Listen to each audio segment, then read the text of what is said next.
नमस्कार दोस्तों, कैसे हो आप लोग। आशा करता हूँ आप सभी लोग अच्छे नहीं बल्कि बहुत अच्छे होंगे। तो दोस्तों, स्वागत है आपका आज के हमारे इस नए वीडियो में।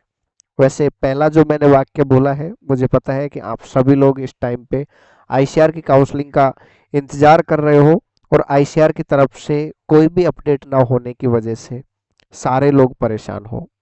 आपके साथ साथ मैं भी बहुत परेशान हूँ और हर तरीके से कोशिश कर रहे हैं कि आईसीआर काउंसलिंग जल्दी से जल्दी स्टार्ट करे।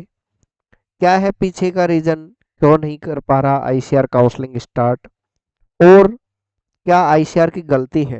दूसरा, यहाँ पर दूसरा तरफ से देखिए, जेईटी वाले स्टूडेंट जो राजस्थान से बिलोंग करते हैं, जेट ने भी यहाँ पे आपका काफ़ी देरी कर दिया है और अभी तक वहाँ पे भी कोई अपडेट नहीं है। तो ये दोनों मैटर के ऊपर बात करेंगे। क्या ऑप्शंस आपके पास हैं, कब तक आपके काउंसलिंग स्टार्ट होने की पॉसिबिलिटीज़ हैं, सारी चीज़ों के ऊपर अपन इस वीडियो में बात करने वाले हैं। तो अगर आप चैनल पर पहली बार आए हो तो आपको चैनल को सब्सक्राइब कर देना है और वीडियो को लाइक करना है। तो सबसे पहली बात कि मैं आपको यहाँ पर कोई ऐसा फिक्स डेट या कुछ ऐसा बताने वाला नहीं हूँ, क्योंकि काफ़ी बार फिक्स डेट बताई और काफ़ी पक्के सोर्सों के द्वारा जो इन्फॉर्मेशन मिली थी उस हिसाब से डेट्स बताई थी। लेकिन जो पक्के सोर्स थे, आईसीआर के डायरेक्टर की जो बात सच नहीं हो सकती, तो अपन तो क्या ही है। ठीक है। तो फेक प्रॉमिस बिल्कुल नहीं करूंगा कि इस डेट से आपका स्टार्ट हो जाएगा। अगर आपको लग रहा है कि इस वीडियो में आपको कोई इन्फॉर्मेशन नहीं मिलने वाला तो आप वीडियो को छोड़ करके जा सकते हो। ठीक है, क्योंकि बाद में जब आप पूरा वीडियो देखोगे और आप सोचोगे कि हम तो फिक्स डेट के लिए वीडियो देख रहे थे लेकिन फिक्स डेट तो बताए नहीं। तो फिक्स डेट भाई, मैं तो क्या, आईसीआर के जो डायरेक्टर जनरल है वो नहीं बता पा रहे, तो मैं क्या चीज़ हूँ। ठीक है, कोई नहीं बता सकता। और जो बता रहा है वो आप सोच सकते हो कि अब तक कितनी डेटें किसने बताई और क्या रहा। ठीक है। तो सबसे पहली बात यहाँ पर ये आती है कि हमारी जो काउंसलिंग में देरी हो रही है उसका हमारे ऊपर क्या असर पड़ सकता है। तो देखो, आपको आज एक चीज मैं बताना चाहूंगा। अगर आप एग्रो गूगल से जुड़े हुए हो ना, तो ये बातें मुझे लगता नहीं है कोई और दूसरा बंदा आपको बता रहा है, क्योंकि मैं एक खुद आईसीआर का स्टूडेंट हूँ और इस टाइम पे तमिलनाडु एग्रीकल्चर यूनिवर्सिटी में फाइनल ईयर का स्टूडेंट हूँ। तो मुझे पता है क्या सीन चलता है। दूसरी बात यहाँ पर ये है कि अभी, पहले देखो, 2023 से पहले क्या होता था कि जो सिस्टम था, यूनिवर्सिटियां थी अपने हिसाब से चला रही थी, सबको स्कॉलरशिप मिलता था। स्कॉलरशिप वाले पॉइंट पर मैं आऊंगा। चलो उससे पहले अपन बात कर लें कि जेईटी का भी अपना काउंसलिंग स्टार्ट नहीं हो रहा है और आईसीआर का भी स्टार्ट नहीं हो रहा है। तो पहले कौन से को स्टार्ट होना चाहिए और किससे, किस काउंसलिंग के पहले स्टार्ट होने से किसको क्या फायदा होगा। देखो, अगर आईसीआर की काउंसलिंग पहले स्टार्ट हो जाती है तो इसमें जेईटी वाले काफ़ी स्टूडेंट्स को फ़ायदा होगा, क्योंकि यहाँ पर जो अच्छे मार्क्स वाले स्टूडेंट है, काफ़ी बार ऐसा होता है कि जिनके अच्छे मार्क्स होते हैं ना, उनके सारे एग्जामों में अच्छे मार्क्स रहते हैं। अधिकतर केसों में यही रहता है। ठीक है। तो क्या होता है कि जैसे जेईटी में किसी के अच्छे मार्क्स है तो जेईटी में अपना सीट पकड़ के बैठ जाता है। आईसीआर में उसको जाना चाहिए था लेकिन वो वहाँ पे नहीं जाता। इस वजह से और जो बच्चे हैं जिनका वहाँ पे हो सकता था तो वो नहीं हो पाता है। तो ये सीन ऊपर नीचे होता रहता है। तो काफ़ी सारे स्टूडेंट ये भी पूछ रहे थे कि भैया क्या करें, कौन सा पहले स्टार्ट हो, क्या फ़ायदा हो सकता है। तो वो चीज़ आपको यहाँ पर समझनी चाहिए। ठीक है। लेकिन ये चीज़ें अभी आपके कोई काम की नहीं है। दूसरा, आप ये सारी बातें बाद में बताना, आप सोच रहे होगे कि भैया ये सारी बातें आप बाद में बताना, पहले आप हमें ये बता दो कि क्या पॉसिबिलिटी है, कब तक काउंसलिंग स्टार्ट हो सकता है। क्या दिवाली के बाद स्टार्ट होगा या दिवाली से पहले स्टार्ट होगा। तो अभी के जो आईसीआर के हाव भाव हैं उसके हिसाब से तो लग रहा है कि दिवाली के बाद हो। लेकिन उनके जो कर्मचारी हैं और वहाँ के जो स्टूडेंट्स, कुछ से हमारे सीनियर, जब वहाँ पे उनसे पूछ रहे हैं तो वो बोल रहे हैं कि इस वीक में स्टार्ट हो जाएगा। वैसे पहले उन्होंने बोला था कि इस 6 अक्टूबर से स्टार्ट होगा, लेकिन नहीं हुआ। वो बोल रहे हैं कि एसबीआई का गेटवे का प्रॉब्लम है। भाई, आईसीआर इतनी बड़ी संस्था है, मैं आईसीआर से बोलना चाहूंगा, आप लोगों से बोलना चाहूंगा, क्या एसबीआई के अलावा और कोई बैंक नहीं है क्या? अगर एसबीआई आपको सुविधा नहीं दे पा रहा है तो आप दूसरे बैंक के साथ में चले जाओ।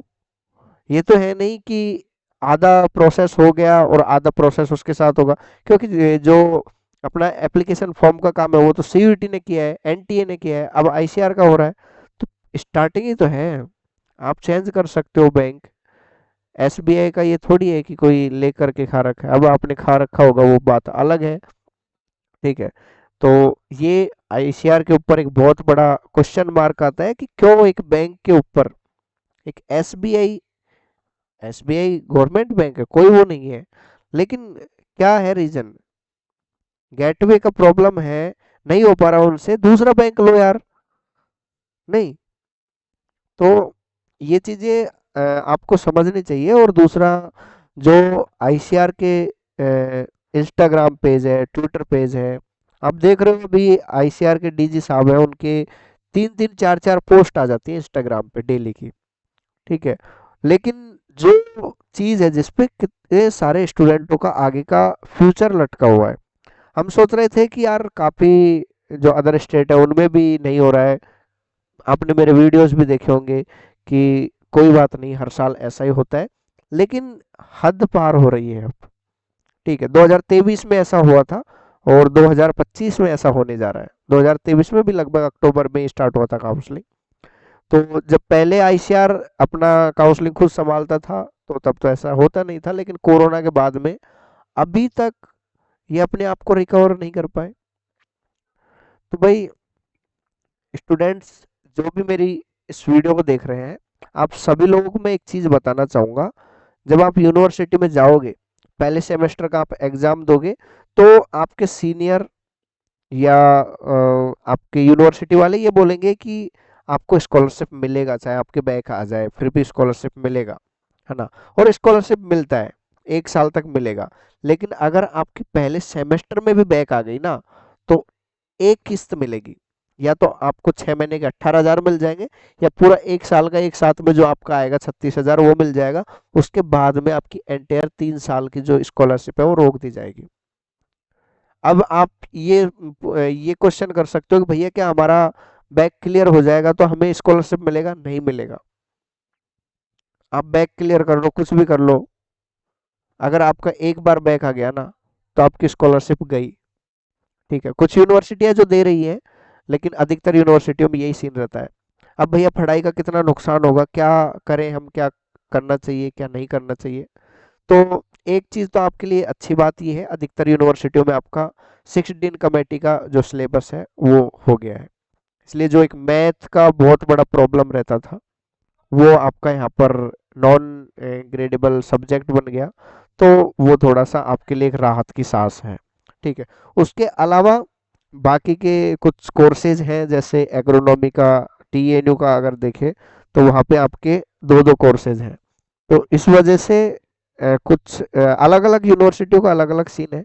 ठीक है, लेकिन 6 दिन कमेटी का जो सिलेबस है, कुछ मायने से देखें तो वो थोड़ा इजी पड़ता है, और कुछ मायनों से देखें तो वो आपका टफ भी रहेगा। जैसे पिछले सालों का जो देखें तो 4 सेमेस्टरों तक एंटोमोलॉजी रहता था, लेकिन अब 2 सेमेस्टर में ही एंटोमोलॉजी खत्म कर देंगे। इकोनॉमिक्स जो आपका कुछ यूनिवर्सिटी में सेकंड सेमेस्टर से थर्ड सेमेस्टर स्टार्ट हो जाता था, वो अब की बार टीएनयू में फर्स्ट सेमेस्टर से स्टार्ट हो रहा है। तो काफ़ी चीज़ें में बदलाव हुआ है, और ये बदलाव आपके लिए, जो पहला बैच है, इसके लिए टफ रह सकता है। क्योंकि पहले वाला जो सीन चलता था, उसमें तो हाँ हमारे पास प्रीवियस ईयर के क्वेश्चन पेपर थे, और भी चीज़ें थी, लेकिन इस बार पहली बार काफ़ी यूनिवर्सिटियों में आपका पहली बार आप 16 कमेटी सिलेबस से आपका पहला बैच रहेगा। तो ना तो आपको कोई प्रीवियस ईयर क्वेश्चन पेपर देखने को मिलेगा आपके कोर्स का। ठीक है, वो कोर्स वाइज मिलेगा, जैसे कम्युनिकेशन स्किल्स है, जो यहाँ पे थर्ड फोर्थ सेमेस्टर में आता था पहले, वो आपका फर्स्ट सेमेस्टर में आ गया। तो वो आप कोर्स वाइज ऐसे सीनियर से संपर्क में रहोगे। देखो, मैं बता रहा हूँ आपको, जो भी इस साल बंदे एडमिशन लेना चाहते हैं, सीनियर आपका बहुत काम आने वाला है, सीनियर आपका बहुत काम आने वाला है। क्योंकि जो आप अब आगे पढ़ने वाले हो ना, वो आपके करंट सीनियर को तो पता ही नहीं होगा। तो आपको आपके जो थर्ड ईयर और फोर्थ ईयर के जो सीनियर्स रहेंगे, जा करके पकड़ लेना। ठीक है, पहली बात ये। अब ये सारी साइड की बातें हैं, ये आपकी स्कॉलरशिप बचाने के लिए, क्योंकि एक बंदा यार अपना स्टेट छोड़ करके दूसरे स्टेट में जाता है और उसको जो उसका हक है 36,000 रुपया एनटीएस नेशनल टैलेंट स्कॉलरशिप वो भी नहीं मिल रहा, तो क्या फायदा। ठीक है, तो उसके लिए आपको काम करना है, पहली बात। दूसरी बात, अब इतने दिन हो गए, ये नहीं हो रहा, वो नहीं हो रहा। कुछ स्टूडेंट्स के मेरे पास ये मैसेज आते हैं, भैया मेरे घर के पास वाले एक स्टूडेंट ने सुसाइड करने की कोशिश किया। तो भाई आईसीआर ही सब कुछ नहीं है, इसके अलावा भी बहुत ऑप्शन है यार। तो ऐसा काम ना करें जिससे आपको पछतावा हो पूरी जिंदगी, और दूसरा आपके घर वालों को पछतावा हो। ठीक है, तो ये आईसीआर का ऑफिशियल साइट है।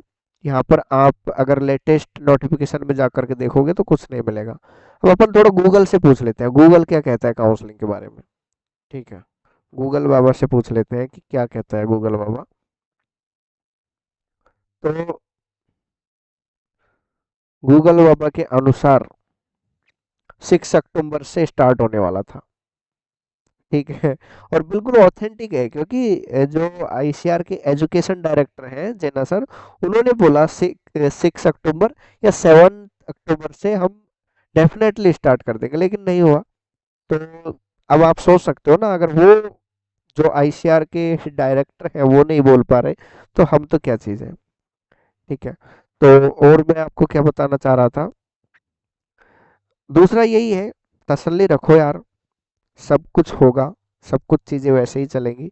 हाँ, हो सकता है कि आपका रास्ता थोड़ा कठिन हो गया, लेकिन आपकी मंजिल वही है। और अगर आपको आपकी मंजिल की चाह है, तो कोई नहीं रोक सकता। ठीक है, जहाँ पर चाह होती है वहाँ पे राह अपने आप बन जाती है। दूसरी बात, मैं आपसे काफ़ी स्टूडेंटों से बार बार ये बोलता आ रहा था, अगर आपके कम मार्क्स हैं तो आपको आपकी तैयारी जारी रखनी है। ठीक है, तैयारी में ढील नहीं देनी है, क्योंकि अब देख रहे हो, अब आपका अक्टूबर आ गया, नवंबर दिसंबर और आपका मार्च अप्रैल के लगभग आपका दोबारा से एग्जाम होने की पॉसिबिलिटीज बन जाएगी। ठीक है, तो जिनके कम मार्क्स हैं, तैयारी आपको करनी चाहिए थी। अब भी अभी अभी तक भी आपने तैयारी स्टार्ट नहीं की है, तो मैं आपको सजेस्ट करूंगा रॉयल इंस्टीट्यूट उदयपुर। अब भी आपके न्यू बैच स्टार्ट होने जा रहे हैं 26 से। ठीक है, उससे पहले भी होने की पॉसिबिलिटीज है। तो एग्रीकल्चर, बायोलॉजी, केमिस्ट्री और जो भी आपका डोमेन सब्जेक्ट है, चाहे आप पीसीबी से हो, पीसीएम से हो, पीसीए से हो, जो भी आपका डोमेन सब्जेक्ट है, सारे डोमेन सब्जेक्ट से यहाँ पर आपकी तैयारी कराई जाती है। ठीक है, और न्यू बैच आपके बिल्कुल स्टार्ट हो रहे हैं, ऑनलाइन ऑफलाइन दोनों मोड में आप ज्वाइन कर सकते हो। मैं क्यों रॉयल इंस्टीट्यूट सजेस्ट कर रहा हूँ, देखो, आप किसी भी यूनिवर्सिटी में चले जाना, किसी भी यूनिवर्सिटी में, इंडिया की किसी भी यूनिवर्सिटी में आपको हर दूसरा तीसरा बंदा रॉयल इंस्टीट्यूट से मिल जाएगा। क्योंकि ये राजस्थान नहीं, ये ऑल इंडिया का एग्रीकल्चर का टॉप इंस्टीट्यूट बन चुका है। जब से इसने स्टार्टिंग की है, तब से ये अपने रिजल्ट के लिए जाना जाता है, और इस साल भी इसने अपने ही रिकॉर्ड तोड़े हैं। ठीक है, चाहे वो आपका जेईटी हो, चाहे वो आपका आईसीआर हो, या अदर एग्जाम्स हो। अब देखो, राजस्थान वाले जो बंदे हैं उनको मैं एक सजेस्ट करना चाहूंगा एक बात, आप जेईटी का यहाँ पर काउंसलिंग करवाओ, जेईटी में सिलेक्शन लो, आईसीआर में सिलेक्शन लो, लेकिन आप 12th पास कर चुके हो और अगर आपका जो एज है 18 साल हो रहा है, तो आपको एग्रीकल्चर सुपरवाइजर के लिए ट्राई करना चाहिए। अब काफी सारे यहाँ पर ये सोचते हैं कि यार क्यों पैसे बर्बाद करना, क्यों ऑनलाइन कोर्स लेना, क्यों ऑफलाइन जाना। तो ऑनलाइन ऑफलाइन कुछ नहीं करना चाहते ना, तो मैं आपको सजेस्ट करूंगा एग्रीकल्चर सुपरवाइजर की ये बुक्स।